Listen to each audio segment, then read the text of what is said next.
തൃക്കാർത്തിക ദിവസം എടുത്ത ഒരു വീഡിയോ ആണിത്.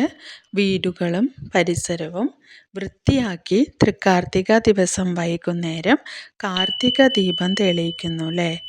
അതുപോലെ തന്നെ മൺചിരാതുകളിൽ കാർത്തിക ദീപം കത്തിച്ച് ദേവിയെ മനസ്സിൽ വണങ്ങി നാടെങ്ങും തൃക്കാർത്തിക ആഘോഷിക്കുന്നു. മൺചിരാതിൽ കുറേ സമയം വിളക്ക് കത്താനായിട്ട് തലേന്ന് ഒരു 4-5 മണിക്കൂർ ഈ ചിരാത് വെള്ളത്തിലിട്ട് വെച്ചാൽ മതി കേട്ടോ. അപ്പോൾ നന്നായിട്ട് ഇത് വെള്ളം വലിച്ചെടുക്കും. പിന്നെ അത് കഴിഞ്ഞ് ഉണക്കിയെടുത്തതിന് ശേഷം നമ്മൾ വിളക്ക് വയ്ക്കുകയാണെങ്കിൽ നന്നായിട്ട് കത്തും. പെട്ടെന്ന് എണ്ണയൊന്നും കഴിയാതെ കുറേ സമയം കത്തിക്കാൻ പറ്റും.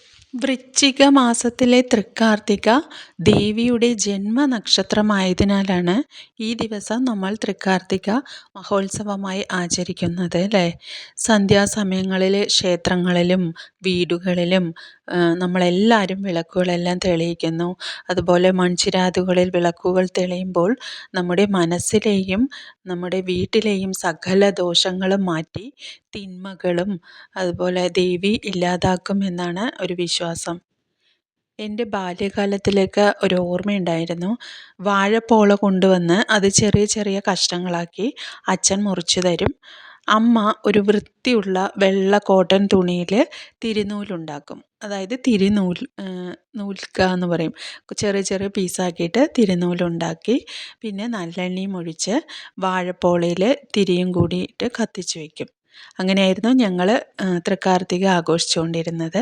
3 ദിവസം അതുപോലെ വിളക്കൊക്കെ വയ്ക്കായിരുന്നു കേട്ടോ. തൃക്കാർത്തിക ഭഗവതിയുടെയും സുബ്രഹ്മണ്യൻ്റെയും വിശേഷ ദിവസമായി കണക്കാക്കപ്പെടുന്നു എന്നാണ് പറയുന്നത്. അതുപോലെ തന്നെ തുളസീദേവിയുടെ ജനനം തൃക്കാർത്തിക നക്ഷത്രത്തിലായിരുന്നു എന്നും ഒരു വിശ്വാസം കൂടിയുണ്ട്. സുബ്രഹ്മണ്യനെ എടുത്ത് വളർത്തിയത് കാർത്തിക നക്ഷത്രത്തിൻ്റെ അതിദേവന്മാരായ കൃത്തികാദേവിമാരായിരുന്നു എന്നും ഒരു വിശ്വാസമുണ്ട്. അഗ്നി നക്ഷത്രമാണ് കാർത്തിക. ഇത് ജ്ഞാനത്തിൻ്റെയും ആഗ്രഹ സാഫല്യത്തിൻ്റെയും ശുഭത്വത്തിൻ്റെയും പ്രതീകം കൂടിയാണെന്ന് പറയുന്നു. അതുപോലെ തൃക്കാർത്തിക ദീപം തെളിയിക്കുന്ന വീടുകളിൽ മഹാലക്ഷ്മിയുടെ സാന്നിധ്യം ഉണ്ടാവുമെന്നും വിശ്വാസമുണ്ട്. ബാല്യകാലത്തിലേക്ക് 3 ദിവസവും അത് ആഘോഷിച്ച് വരികയായിരുന്നു കേട്ടോ. പിന്നെ ഇപ്പോഴൊക്കെ അത് ഒരു ദിവസം മാത്രമായി. തൃക്കാർത്തിക ഐതിഹ്യം പ്രധാനമായും ദേവി ഉപാസനയുമായി ബന്ധപ്പെട്ടിരിക്കുന്നു. ഈ ദിവസം ആദിപരാശക്തിയുടെ ജന്മദിനമായി കണക്കാക്കുന്നു. ഈ ദിവസം മഹാലക്ഷ്മി, തുളസി ദേവി എന്നിവരും അവതരിച്ചു എന്നാണ് വിശ്വസിക്കുന്നത്. ഒരുപാട് ഐതിഹ്യം തൃക്കാർത്തിക ദിവസത്തിലുണ്ട്. വീടുകളിലും ക്ഷേത്രങ്ങളിലും തൃക്കാർത്തികയ്ക്ക് ദീപങ്ങൾ തെളിയിക്കുന്നു. അതുപോലെ തന്നെ ഒരുപാട് ഐശ്വര്യം കൊണ്ടുവരുമെന്ന് വിശ്വസിക്കുന്നു. വൃശ്ചിക മാസത്തിലെ കാർത്തികയും പൗർണമിയും ഒരുമിച്ച് വരുന്ന ദിവസങ്ങളിലാണ് ആദിപരാശക്തി ഭുവനേശ്വരിയായിട്ട് ഭൂമിയിൽ അവതരിച്ചു എന്നാണ് പ്രധാന ഐതിഹ്യം. സമ്പത്തിൻ്റെയും ഐശ്വര്യത്തിൻ്റെയും ദേവതയായ മഹാലക്ഷ്മി ഈ ദിവസം ഭൂമിയിൽ സാന്നിധ്യം അറിയിച്ചതായും വിശ്വസിക്കപ്പെടുന്നു. തൃക്കാർത്തിക വ്രതം കൂടി അനുഷ്ഠിക്കുന്നത് സർവ്വ ഐശ്വര്യങ്ങൾക്കും നല്ലതാണെന്നാണ് പറയുന്നത് കേട്ടോ. ദേവിയെ നമ്മുടെ വീട്ടിലേക്ക് ആനയിക്കുന്നു എന്നാണ് കാർത്തിക ദീപം തെളിയിക്കുന്നതിൻ്റെ ഒരു സങ്കല്പം. കേരളത്തിലെയും തമിഴ്നാട്ടിലെയും ഹിന്ദുക്കൾ ആഘോഷിക്കുന്ന ഒരു വിശേഷ ദിവസമാണ് തൃക്കാർത്തിക. ഈ ദിവസത്തെ കാർത്തിക പൗർണമി എന്നും കൂടി പറയും. വൃശ്ചിക മാസത്തിലെ കാർത്തിക നാളും പൗർണമിയും ഒന്നിച്ച് വരുന്ന ദിവസമാണ് തൃക്കാർത്തിക. അതുകൊണ്ടാണ് ഈ ദിവസത്തെ കാർത്തിക പൗർണമി എന്നുകൂടി പറയുന്നത്. ദീപാവലി പോലെയുള്ള ഒരു ആഘോഷം തന്നെയാണ് തൃക്കാർത്തികയും. പ്രകാശത്തിൻ്റെ ഉത്സവം എന്നൊക്കെ പറയാം അല്ലേ. ഭഗവാൻ സുബ്രഹ്മണ്യൻ ശരവണ പൊയ്കയിൽ അവതരിച്ച ദിവസമായി തൃക്കാർത്തിക അറിയപ്പെടുന്നു. അതുകൊണ്ടാണ് തമിഴ്നാട്ടിലൊക്കെ അവർ അങ്ങനെയാണ് വിശ്വസിക്കുന്നത്. സുബ്രഹ്മണ്യ ക്ഷേത്രങ്ങളിലും ഈ ദിവസം വളരെയധികം ഒരു അതിവിശേഷമായിട്ട് ആഘോഷിക്കാറുണ്ട്. ഒരുപാട് ഐതിഹ്യങ്ങൾ തൃക്കാർത്തികയ്ക്ക് പുറകിലുണ്ട്. അതുപോലെ വേറൊരു സ്റ്റോറിയാണ് ത്രിപുരരെ വധിച്ചു വരുന്ന പരമശിവനെ പാർവതി ദീപം കൊളുത്തി സ്വീകരിച്ച ദിവസമാണ് തൃക്കാർത്തിക എന്നും പുരാണ കഥ കൂടി പറയുന്നുണ്ട്. അതിനാൽ ഒരു ദീപോത്സവമായി തൃക്കാർത്തികയെ നമ്മളെല്ലാവരും ആഘോഷിക്കുന്നു അല്ലേ? നമുക്ക് കുറേ വിശ്വാസങ്ങളും ആചാരങ്ങളും എല്ലാം ഉണ്ട് അല്ലേ? എല്ലാം ഒന്നും അത് കണ്ണടച്ച് വിശ്വസിച്ചില്ലെങ്കിൽ കൂടെ കുറേ കാര്യങ്ങളെല്ലാം നമ്മുടെ പൂർവികരിൽ നിന്നും നമ്മൾ ചെയ്തു വന്നിട്ടുള്ള കുറേ ശീലങ്ങളുണ്ട്. അതെല്ലാം ചെയ്യുക.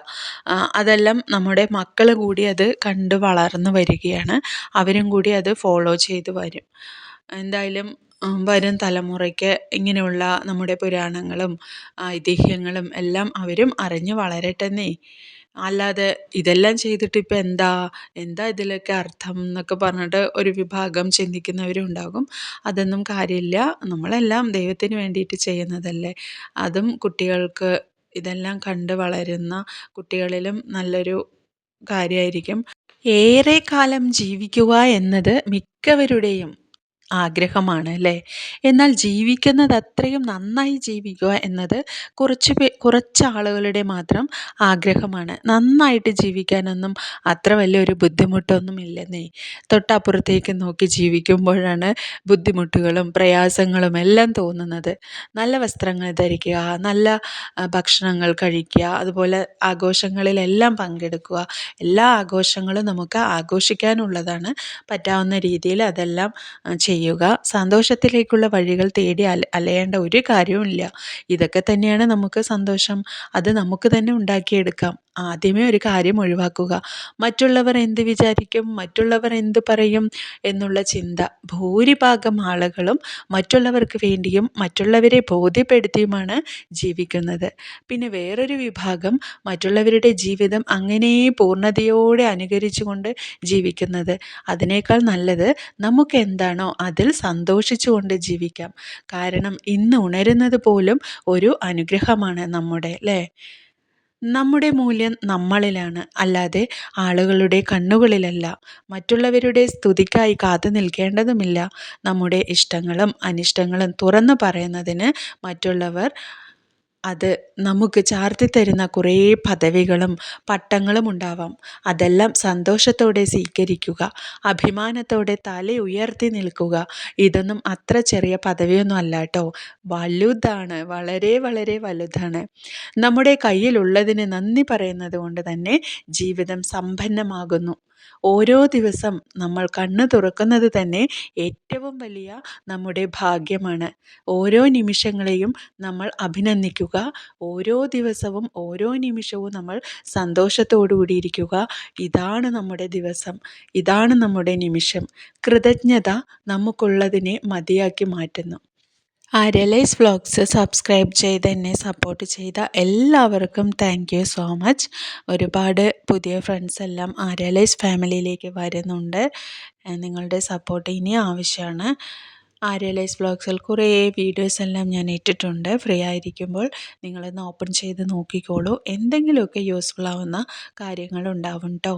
ഇനിയും ഞാൻ നല്ല നല്ല വീഡിയോസ് ഇടാനായിട്ട് ശ്രമിക്കാം.